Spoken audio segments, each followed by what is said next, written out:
Hi there, everyone. Namaste. I'm Jill Loftus of Nuit Astrology, and today's AstroRant is, why isn't it okay to want to be in a relationship?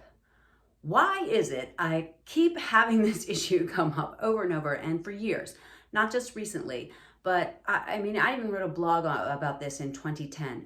I have had so many, particularly women, and that's because more women seek me out for advice, for spiritual counseling, for yoga, for astrology. So I just have a little bit more experience with women. But why is it that amazing, powerful, fantastic women have to feel embarrassed that they want to be in a healthy relationship? So often a woman will come to me and she'll just, kind of feel uncomfortable, like she has to confide in me that she'd really like to find somebody to have a love relationship with, to get married, to have children, like to really fulfill some of her dreams and wishes. Why is that a bad thing? When did becoming a strong, independent woman mean that you don't need anybody? That's just not true. This is a world, my mother said to me a long time ago, this is a world where things go two by two. And there's a lot of truth to that. And in fact, one of my spiritual teachers, Shelley Trimmer, used to say, two together strongly are like four against the world. Like from the Kahlil Gibran poem, where he talks about how the pillars of the temple, they stand apart, but they hold this entire structure up.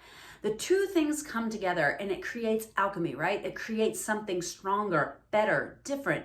Not that each of those people need to lose their individuality. They don't have to lose their independence.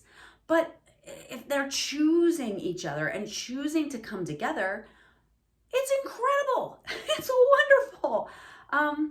Maybe I'm a hopeless romantic. Maybe because I'm a Libra rising, I'm,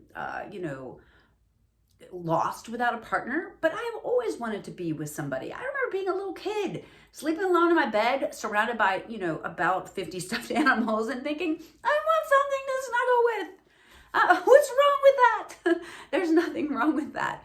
But the problem is it comes in when we sacrifice ourselves in order to get that person. We find somebody and we settle just because we think mostly that we're not worthy of finding a high quality person, that it's impossible.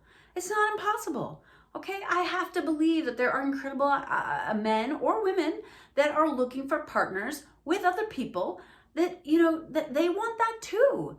Have we gotten so separated from each other through media? Has, the pandemic, all these things where we have all these ideas about what other people are, I know that there's a term called othering that a lot of people use as far as racism and things like that. But I think there's a lot of othering as far as just human relationships, losing those skills of how to have a general conversation, how to say what you want in a kind, gentle, loving way. How to think you deserve what it is that you want. How to have healthy boundaries. How to have a healthy relationship. I think it's getting more and more complicated. But I have to believe that part of the root of the problem is people not admitting to themselves, wow, I would really like to be in a healthy relationship. Wouldn't it be great? Now, I'm not saying you have to go get married. I'll give you this advice. It's much easier to get married than it is to get unmarried, y'all. So make sure you're in it to win it. You're not comfortable. Like, let's say you're independent. You've earned all this money. You get into this relationship. Get a prenup. Like, whatever makes you feel comfortable. But we have to let go of the old paradigm, this whole old idea of the way a relationship works, that, if you don't meet somebody when you're not in your early 20s and get married and you're married for 50 or 60 years, that somehow you're not a successful person or that you're not having successful relationships. We have to learn certain things. And for some of us, that means multiple relationships. It can mean multiple marriages, or it can just mean multiple relationships. You come together, maybe you create a few human beings together. And then when the karma is up, the karma is up. It's time to move on. It's nobody's fault.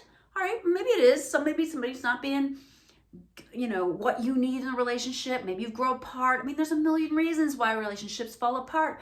But it doesn't mean you shouldn't try. It doesn't mean you can't enjoy the beautiful benefits of that relationship while it works. And then, it's not working anymore. Hopefully, you're both grown-ups about it and you agree to move on to the next thing, whatever that is, the next lesson, the next love, the next relationship. You know, it doesn't have to be the old paradigm, all right? Relationships, love, all of this, they're important lessons, they're important experiences, and you can be a strong, independent, powerful, intelligent person and want to share your life with somebody. There's nothing wrong with that. All right. Thank you for sitting through another one of my Astro Rants. I would love to hear your comments below. There is a blog that goes with this. It's the blog that I wrote way back in 2010. It's called Shakti, which is the divine feminine energy, wants Shiva, which is an archetype of the divine masculine. So check out that blog, and love it if you comment below and tell me your thoughts on relationships. Namaste.